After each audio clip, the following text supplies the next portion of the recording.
Hail Internet, it's Paul, it's Matt, the Dork Lords. We are here today to talk about Star Trek Discovery, Season 1, Episode 9, the mid-season finale. Yes. Into the forest I go. Alright, quick synopsis. Here we go. There was some fighting in this one. So, we open with... Of course, this was like a two-parter, basically. Part 2, where we had the planet of Pavo.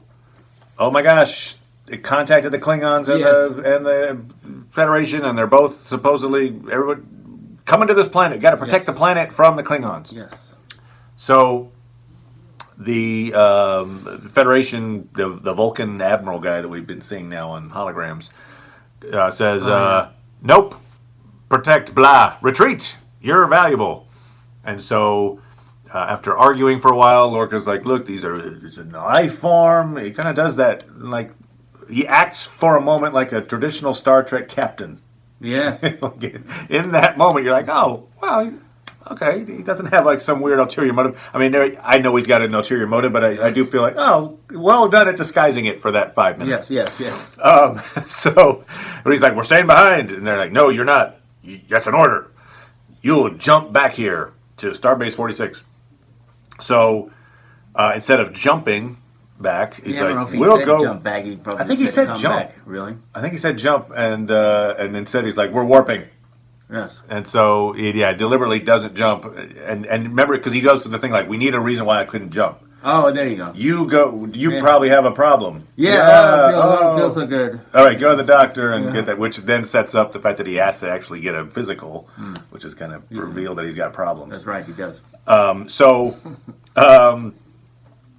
So during the week, like we got 3 hours of warping to figure out how to defeat the Klingon cloaking device, and if we can figure that out, then we'll jump back and use our plan. Yeah. So they do. They figure out, oh, wait, if we place sensors at the front and the back of their ship, and then we do a series of coordinate investigation, like beep, beep, beep, we can look at the sensors from various sides, but it'll take days, but we can do this. There's a way. Yes. And Lorca's like, well, we should probably use the spore drive to quicken that up so it's not days. Yeah. So suppose somehow it's 133 jumps. Yes. That's what it takes. That's what it takes. I know there's a math thing in there probably. Some with pi. Yes. Or and cake. There's a radius, and then you draw the line to the hypotenuse. So I'm powerful at math. So they they jump back to Pavo, and Burnham and Tyler go on the away mission, although Lorca's very, like, at first, he's very staunchly like, no, Burnham. Tyler, you're fine. Not you, Burnham. It's like that. Burnham has to convince him, like, look, what good am I? This is what I'm made for. This is that's why I'm here. That's why I'm here. Yep. So I'm going. If I'm not, then why am I here? Yeah. So he's like, fine, go. So they go to the Klingon ship. They do. We'll talk about all the sensors and everything, but they plant the sensors. They do. In the meantime, they discover there's another life sign aboard, a human life sign. It is Admiral Cornwell, who's alive. Boom! We predicted that last week. Boom! Check mark. We get a check plus on that one. And in that same holding room, they've just got a ton of Klingon corpses, like all the people they've just been like throwing in there to die. There's also a live L'Rell. Yes. Which, by the way, that place would smell horrible. Maybe it's cold, even though they don't seem just cold the in there. Smell of death. Oh, yeah. Woo! Or hanging out with rotting corpses. An innovation in the future. Oh. You know, like a deodorant or something. Yeah, some kind of like, dead people around. I mean, the Klingons would probably be at the forefront of that. Okay. They're like, hey, we like to have these dead people Dead around. people technology. They kind of smell, though. Well, yeah, wait, but no. Okay. Not this way. They figured it out. Okay, good. Well done. Yeah. So at the sight of L'Rell, Tyler freaks out, goes like into like a PTSD moment. Yes. Michael stuns L'Rell with a phaser. and then has to try to go complete the mission by herself because Ash is like. So while Michael's completing the mission, the Admiral kind of talks Ash down. Sure. It's like, I've seen this before because she's a psychiatrist, she's a psychiatrist. and so she's trying to help him. Get back to here, not in the past. Yeah. During the setting up of the final sensor on the bridge, the Discovery is in the process of doing its 133 jumps. Beep, beep, beep, beep, beep. And somewhat sensibly, the Klingons are like, what the hell is this ship doing? Let's just leave. I think getting out of here is a good idea. And so they're about to warp away, which would then make the 133 jumps meaningless because they're only at jump 70 or something.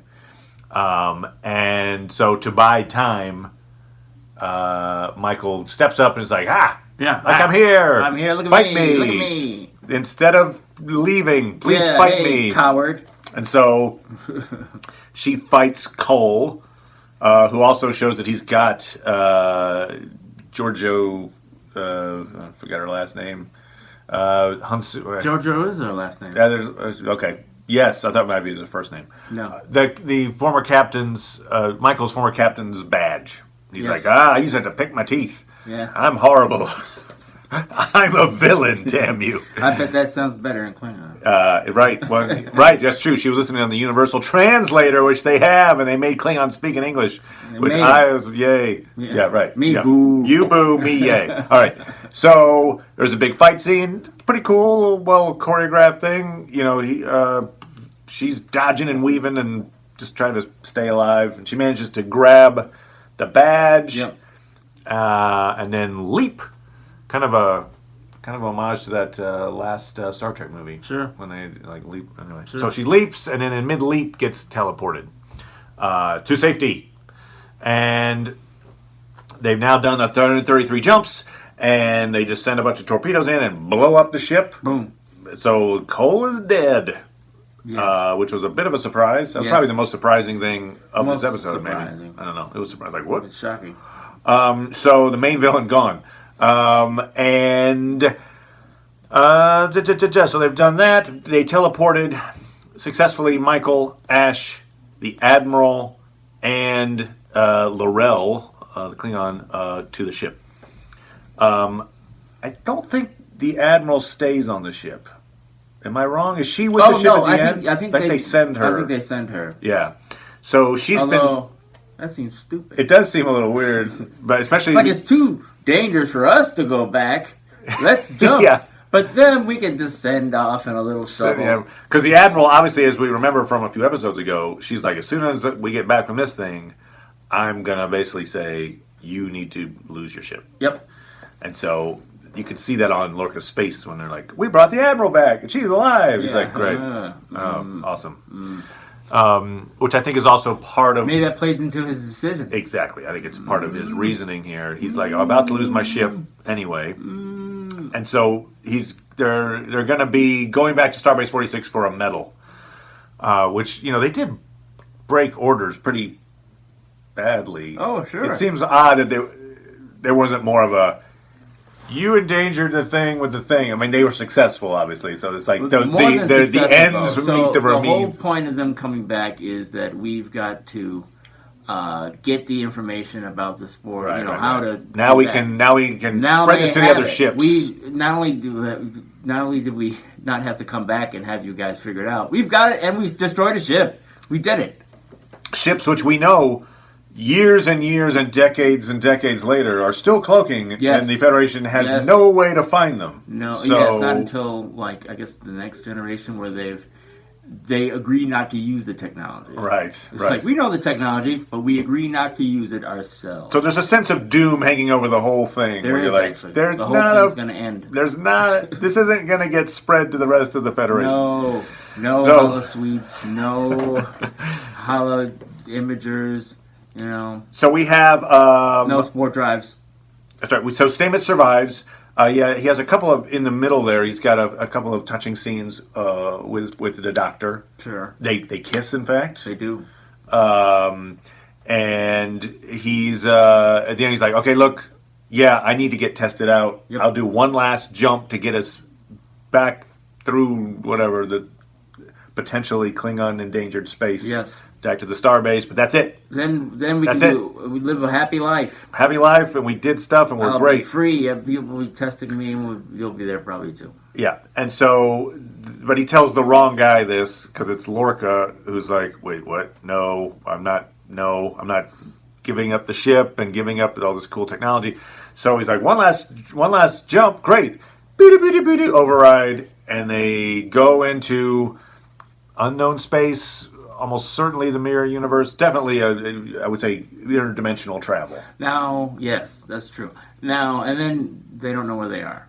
Correct. And there's like wreckage of ships, like multiple ships around them. They're in a wreckage field. See, now, I'm interjecting here only because I think that's our theory that he did it deliberately. But you'd have to freeze and say, why does it say this?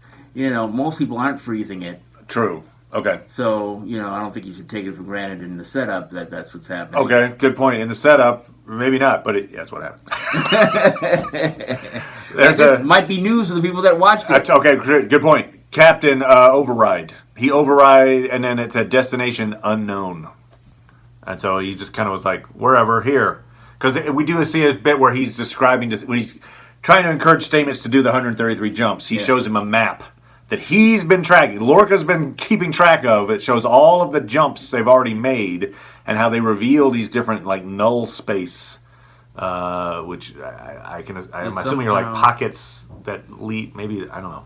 Who knows? It might be wormholes or something. It's somehow connected to alternate realities. Yeah. Or universes. So he does that, and and Stamets has he has no pupils anymore, and he's acting.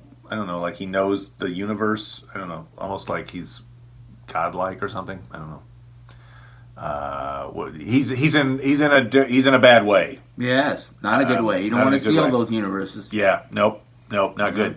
And there was a Klingon sex scene as well. That's true. So there you go. As Ash is flashing back to the land, he goes to confront her.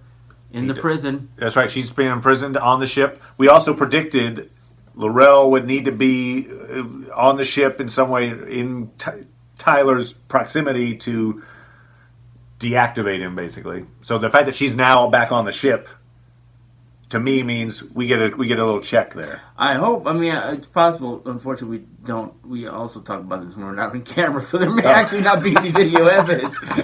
I think we talked about that last week. I think we were talking about that on camera last week. So, but it didn't happen. I mean, the actual act of converting Ash Tyler back to Vok did not happen. Yeah. Yet. So we could still be wrong. So not really, but yes, we could be wrong. Or the people we were talking when we were on camera. It'll be Vok has been hiding behind Ash the whole time. And then somebody's like, "Hey, everybody! Damn it! He was trapping his life signs." All right, so yeah, that's it, and it ends with them in totally unknown space. Stamets is on the floor, writhing around with white eyes. Yes, and everybody's like, "Oh crap, where the hell are we?" And they probably can't use the spore drive, certainly with Stamets goofed. Stick him on the floor. So what did you think of this episode, sir? That took a while. Sorry, that was a long description. Yeah, I know. All right. Liked it. Liked the episode. I am very interested in where they're going to go with the next number of episodes. So they have 6 episodes left in this season. But part of me would like it more if it wasn't happening quite so fast and they took a little more time to discover even more characters. I feel like we're not meeting enough characters and they're killing off. I'm wondering if we're going to see the security officer in the Mirror Universe that got destroyed by the animal. The previous security officer that he replaced. The female. Yeah. Yeah, now the Mirror Universe, you're right, could present alternate versions of all these guys. Yes. But I think that'd be, one of those, like, okay, rather than have the cast people and put goatees on them, just having her there, just be like, oh, the other version's dead, and we don't have to use CGI or anything. The best evil twin ever was in Knight Rider, which had David Hasselhoff with a goatee, and his name was Garth. But Garth drove a 18-wheeler, and he was evil. Anyway, so yeah, I really enjoyed the episode a lot. There was a lot to like about it. There were some plot-wise, there's some oddities about it, which we'll chat about here. But generally speaking, there was some very good action. You had the space battle. You had hand-to-hand combat. Sure. You had, we kind of touched base with all the major characters, saw where they are and how they're, where they are in their arcs, basically. Sure. It did feel like almost Not like enough Tilly time, though. not enough Tilly. Now, she had just enough time to screw things up, so that was good. She was like, "Oops, did I say the wrong thing?" Yeah. Yes, you the thing did. that he should have said. You Good said girl. that. Good girl. Oh, Tilly. Will you ever win? So, as we suspect, I suspect, Tilly is the captain of the Discovery in the Mirror Universe. They're going to run into Captain Tilly pretty soon. We heard it straight from Stamets' lips. Okay, so, yeah, so it felt like an end of season type thing because it really did tie way much back to the opening pilot, the opening 2 episodes of the pilot. Yeah. In that you've got Michael kind of has a redemptive arc where she gets the badge of the captain and destroys the ship of the dead, destroys Cole, who was the new bad guy, and in so doing saves an innocent planet, basically. Yes. And so there's kind of like she managed to save life and get some form of redemption. But it's episode 9. So they're like, wait, there's more to go. Yes. So now we're jumping off here. I feel like Lorca has a plan, has been wanting to go to the Mirror Universe for some time. For what reason, we don't know. No, we don't know the reason. Now, there are theories out there, theories. Reasonable theories, that he might be the Mirror Universe version of Lorca. Yes. And that maybe sometime around when his former ship, the Baran, exploded and he was the only guy who lived, like maybe somehow in that incident, his mirror self replaced the current universe, the Prime Universe version of himself. Right. And that he's been trying to get back to the Mirror Universe ever since. Maybe. There's some things against that. I mean, I guess if he was from the Mirror Universe, he would know the Mirror Universe exists. Maybe. Yeah. So then he would try to find a way to, like, is somebody working on trying to find interdimensional travel? Oh, those folks. Well, okay, I'll get with that ship. I guess. I mean, that's the course you could chart with that. That's which is reasonable. The things against it, just the fact that we don't have enough information yet to either discount or prove it. Right. There's not enough data. Yeah. We need more data points. We need 133 jumps to figure out if he's from the Mirror Universe or not.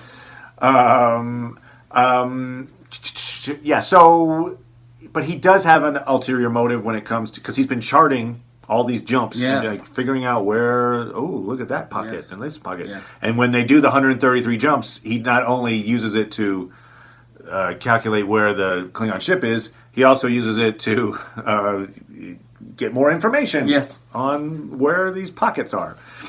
So the thought is he was attempting to fully map out these interdimensional pockets. Yeah. But because Stamets says, nope, this is my last jump, and also the fact that the Admiral is probably going to pull his captaincy from him. Right.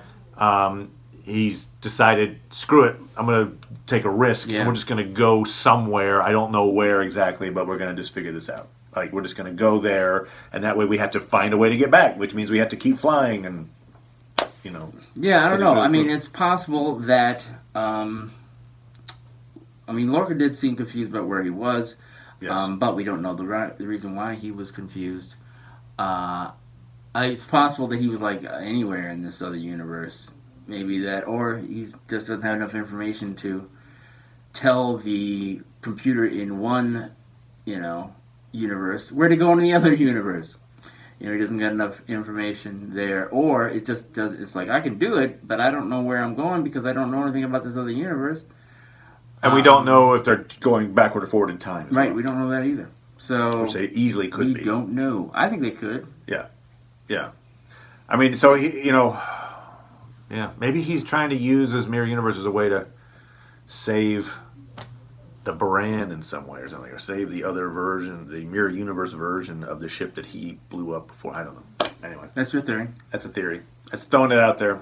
That one, I'm not big. The theory scale. It's kind of down here on that one, but I'm throwing it out there. I'm not crazy about that one because it's interesting stories where someone's like, okay, I grant you that I can't do anything because it's a theory in physics that you can't change your own timeline, but you can go back in other timelines. So it's like, okay, the fact that I'm going back in this to this other universe, other alternate version, I'm not affecting my own version, but okay, I'll get the satisfaction of doing something in something else's universe.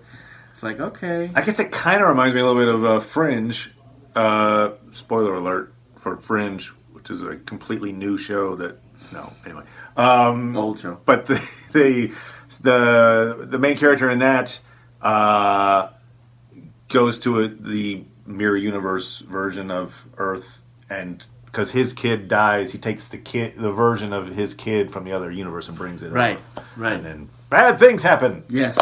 But anyway, all right. So yes, Lorca, still an intriguing character. Why he's obsessed with Michael. Yeah. Is also interesting because he was pretty dead set on not having her go over to the ship. Yeah, and he made a point when they went on that previous mission, like, you better bring her back. Right, or don't come back. Yeah. So if he's a mirror universe guy, maybe like that he knows the mirror universe version of Michael is important, and so somehow that's important to him in that way. Yes. Yeah, I'm not sure. Maybe his intention was to just blow up the ship with whoever was over there on the whatever the away crew was, and he's like, nah, I don't want Michael over there. I don't know. What are some other things? So yes, we had the Stamets. Stamets mentions, of course, he does this great thing, which is the, like it's the one day from retirement thing where you're like, look, just one last jump. You know what? After we retire, we ought to go over to that planet where they're showing La Boheme, and you and I are going to go to La Boheme. Now, you know the thing about that, right? Right, so he was in Rent, and? The actor. Yes, and? And Rent is the musical version, well, it's based on La Boheme. Yeah, but it's not just him. Oh, who else? Colbert? Yes. Was also in Rent? Yes. Ah. I think Stamets, he created the character on Broadway. But I don't know if the other guy did. He may not have, but he did it in the movie, though. Oh, okay, very nice. Very nice. Now, here's a little known fact for you. One of my very first theatrical performing events was it Rent? Was in La Boheme. Oh, La Boheme, okay. I was a little street urchin. Were you the one that liked to be in the war? No, I was a little rich kid. Oh. And so what's that? What's Who that? am I thinking of? I'm not sure. There's some kid who well, in our case, there were street urchin kids, and there were the rich kids. Oh, okay. And I was one of the rich kids. Because they're one of the street urchins that sings, because Yeah, no. Okay. We were all background. We were filler, but we did have some lines, but they were all just like for instance, here we go. This is important for Star Trek. My big line was, apricots, oranges, hot roasted nuts. There you go. That's La Boheme for you. In a nutshell, everyone. I think I wanted a trumpet. I want a trumpet and a horse. All right, we've derailed. But there you go, La Boheme. I basically did the synopsis of La Boheme. Yeah, there you go. That's the only good There's part. a rich kid, and he wants a trumpet. Yeah. Okay, so... yeah, see, which is Lorca. Which is... Who, right. Oh, that's... Okay, good point. Well done. Yes, following up on that. So the title, Into the Forest I Go, it is based on a quote from John Muir, John Muir was a naturalist. I think I was once in Muir Woods in California. He has national parks named after him. Okay. He's at the time was a very famous naturalist. And so his quote was, "Into the forest I go to lose my mind and gain my soul." So I kind of feel like that's, he's talking about going into nature and detaching from civilization maybe, and just, experiencing, getting in touch with your own humanity, losing sense of. That's what's his name was talking about. What? That's what the quote. The person. Yeah, that's what meant. John Muir meant. Right. So But, maybe yeah, it's about in this exploration generally. Maybe it's like going to the forest to explore. Could be. And so, hence the idea that they've gone into this other universe, and so now they're. Of course, the losing your mind sounds more ominous in the context of this thing, where you've got people that are definitely losing their minds. Well, yeah. Ash is. I mean, the way that they're doing it, it's like, where Ash and Stamets. either you presume that he does not know about what he's going. He being Lorca. Yes. Does not know where he's going. I think because it says unknown. Again, Okay. I'm not convinced because All right. it's just computer go to this other place. Sure. Okay.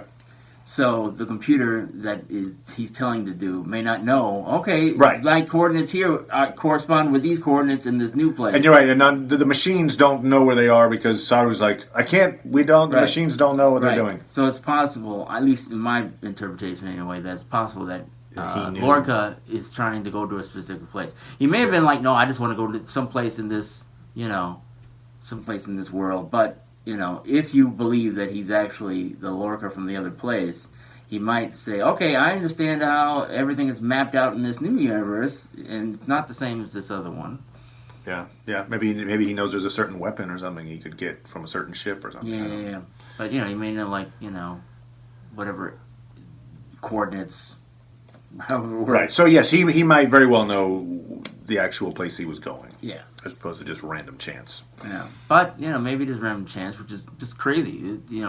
Whenever I hear forest, I think, of nursery rhymes and things like that. Because I'm into the woods, that's why. Right. But, the forest is supposed to be the place where, danger could happen. Right. Maybe you'll get something great, but maybe something terrible. So Right. Into the so woods. the whole thing, yes, of like, into this area, to lose your mind, because it's crazy to do this, but perhaps he can gain something like his soul.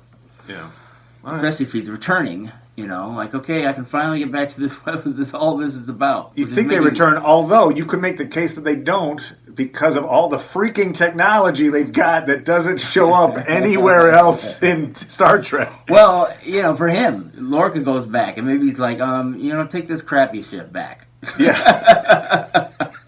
Right. This is good. Because it's too good for you. They had a thing, too, that disguises their life signs to make them look Klingon, which I don't think that was a thing in other shows, but I mean, at least in the original series. Maybe it's just in terms of, who knows? I mean, the whole thing about it, like, we've got intruders, we can sense other, who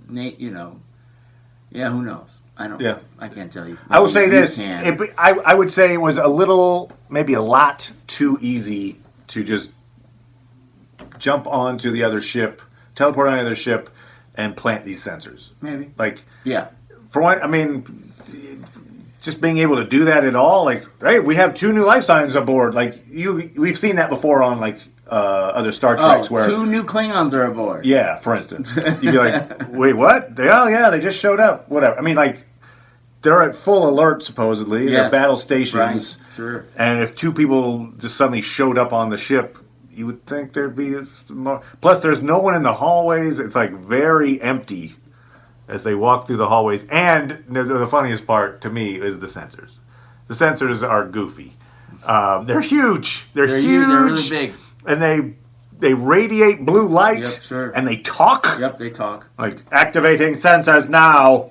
And there's a big Federation logo on the top. Yeah. Like, just in case you weren't sure, this wasn't like Barry left this somewhere. This is actually some Federation spy showed up and put this on a tripod on the floor. So they could have maybe disguised those a little better. I'm guessing, maybe. Now, sure, if they were just pure research, they're like, nothing we can do about it. Yeah.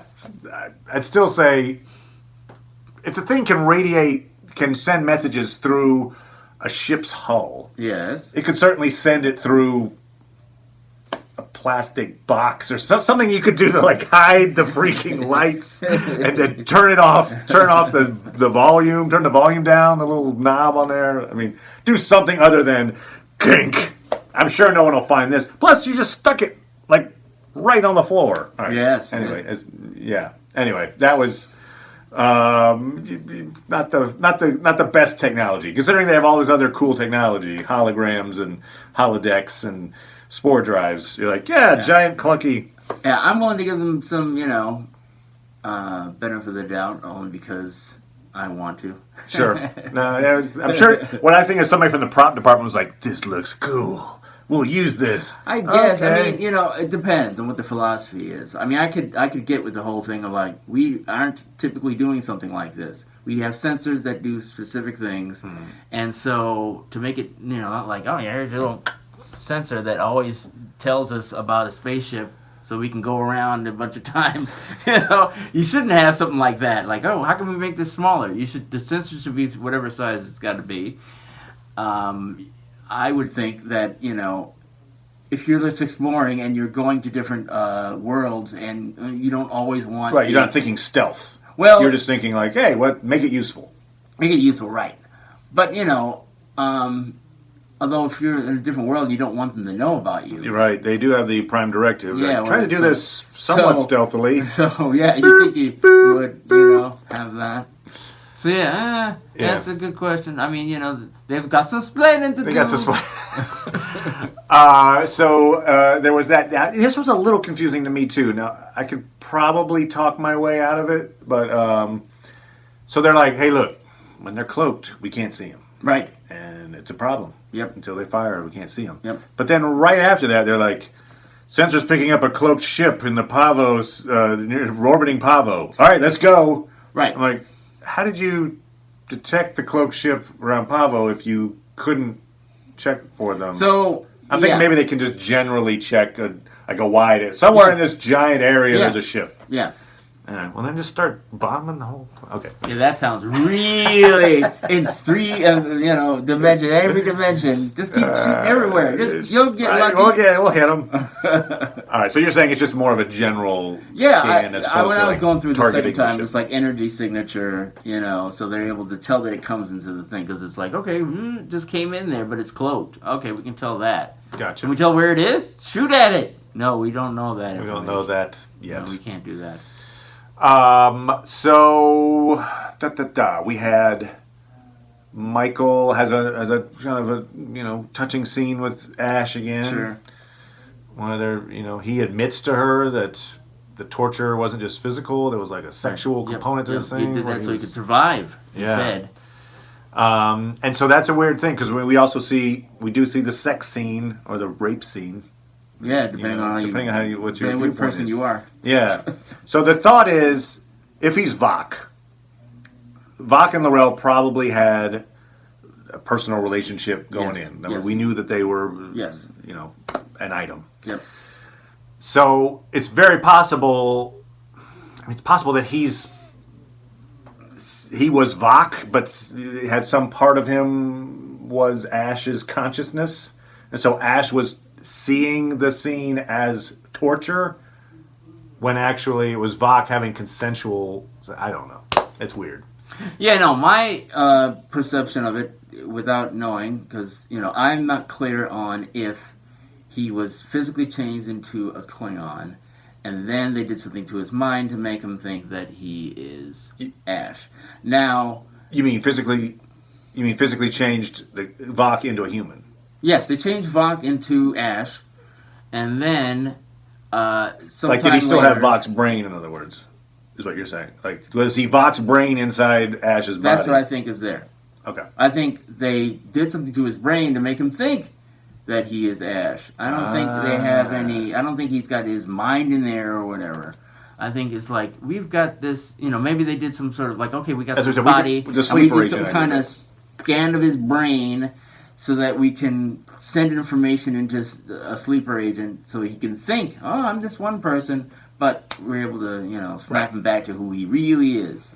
Yeah. So, But whatever it is, the torture was obviously very real for the part of him that is Ash. Yes. The Ash portion of him is legitimately... or just confused about, wait a minute, I don't remember. He says, what did you do to me? This? I was in prison with you, so I guess this stuff is what I had to do to survive. I don't know. But he has that, what did you do to me? Yes. And she says, like, oh, I never... What did she say? I would never let them hurt you. Never let them hurt you. I'll not let them hurt you. Don't worry. I'll not let them hurt you. So it's still odd, and they're still left it up in the air a bit, but it's... because they haven't confirmed that they're Vaku. Yeah. So the fact that they've gotten rid of all the other main villains, with, I guess you could say Laurel is a villain, but she's not like... I don't know. I don't see her as the prime villain. At the moment, she might be. Might turn out to be. She doesn't seem especially invested in the war. Right. She wasn't. She was a top, soldier for Tukuvma. She was as much as trying to get back at Cole as anybody else. She, didn't like Cole, and she initially she was saying that she was suspicious or jealous of Vok, because Vok was I should have been the one, but maybe So yes, but then she said, okay, they've tried to get close. So we figured. So I don't feel like she's that committed to this whole purity. Right. Of the Klingons thing and all that. I don't know. I mean, it'd be a question since they killed. So who is the villain of the last 6 episodes? Yeah. You figure Vok eventually. Well, actually, it probably becomes a battle between Ash's psyche and Vok's psyche. It's possible that it depends on if they won, how long are they going to stay in this universe, right? I mean, I wonder if Lorca is the villain. Right. That's a definite possibility. With Stamets going nuts, maybe Stamets becomes a villain. Yeah, I wouldn't like that as much. I agree, because he's become such a sympathetic character, and then to have him just be like, oh, because of the travel, now he's a horrible guy. Yeah, I mean, then it's hard to imagine what his game would be too then. I mean, clearly he's been, he sees all these possibilities and it's causing them to be a threat to them. But, it's hard to see how it plays for him to, does he want to keep traveling? Yeah. Right. I mean, I feel like, the state that he's in, I can't imagine him having too many goals that would sustain 6 episodes. Right. So, I mean, you could imagine a scenario where, because he's all powerful and somehow that power has gone to his head, made him crazy, let's say, that maybe there has to be a thing to take him down, because it's like, oh wait, he's gonna disrupt the space-time continuum. I don't know, whatever. It could be I don't see it that way. I feel Stamets is a positive member of the crew and will continue to be. I don't know, but it's a big question though, whether or not the crew of the Discovery is going to make it back to the time. And we do see a trailer from the little bit of the next episode. What looks like basically episode 10. Sure. And he's still got the white eyes, and he's still having troubles, and so they're continuing that. At least for another episode, he's out of the equation. But I guess we have to assume that they get back. I mean, since we believe that he didn't give the information to the Federation about the cloak ship. He did not give the Federation the information. We don't think they did. Because I think there was a line where he's like, oh, in 11 hours, we'll give you the thing or something. Yeah. But you're saying, why does that mean they have to come back? Well, I guess it's possible that they don't just... that the war goes on for longer without that information. I guess that's possible. Well, because if they get the information, then they'd have it, right? Then Captain Kirk would have it. Well, I mean, I think they... Right, I guess that's true. I guess they didn't have information on how to find... They did not. Cloaked ships. Yeah, so there you go. So that stuff doesn't ever get... wow, that kind of says that they don't get back. It does say they don't get back. We lost that information. Oh, darn it! Yeah, the thumb drive. The thumb drive is gone. Oh, damn it. You could say that based on all the technology that ship has, Most importantly, information about cloaked ships and this spore drive. Yes. That don't exist anywhere else for a long time. Never. In some case, ever. Yeah. That just ship is just never going to come back into conventional space. And that's why maybe it's too personal to Spock. Doesn't want to talk about his sister because she's gone. She's gone. Yeah. Maybe they're going to pass the Voyager at some point. They'll be like, "Hey, look, hey." Well, they're just in a different quadrant of the of the same they galaxy. actually kind of know where they are. They know where they are. Yeah, it's like so far away. Warp doesn't even get us there. So if only we had a spore drive, we could jump. That's the thing that they didn't talk about, which they could have talked about, which is, it looks like they were still pretty much exploring their quadrant. Because, they're at war with the Klingons or whatever, so they were just still going in their own quadrant. Who's they? The Discovery. Okay. So they go to real fast to this other part of the, of the quadrant. But they didn't even, it's like, screw the rest of the quadrant. And that's just their galaxy. It's like, I don't think there's been too much talk about going to other galaxies. Nah. Now let's go to other. This is done. I guess Pavo is safe, although maybe other Klingons will show up and take it out. They barely even were anything. Yeah, it was like last week. You could have thought like, what are the Pavian people? What are they thinking? Right, like that. They were a huge part of part one, and then practically non-existent at all. Non-existent at all. They were referred to. We'll just introduce them, let them deal with it. Yeah. They're powerful enough. Yeah, they got their own stuff. So anyway, there was the episode. Yep. Had some foibles, but had a lot of exciting action as well, and some fun characters. Sure. So we've enjoyed episodes 1 through 9. We'll be back talking about that when 10 through 16, 15 show up in January. Yeah. But until then, we will be talking about Mr. Robot and other probably Star Wars as it gets closer and stuff. So for that. Oh, and maybe Punisher, maybe? Punisher, maybe a little DC. Maybe we have to. I think we've been getting good reviews, so. All right. I want to give it. We got our open minds. Open our minds. We'll do 133 jumps around the movie. Maybe this won't suck. And so that's it. Anyway, subscribe if you want to get some more details on that kind of stuff. Hit like, make a comment. We'll make comments back. But until next time, bye, everybody. Ciao.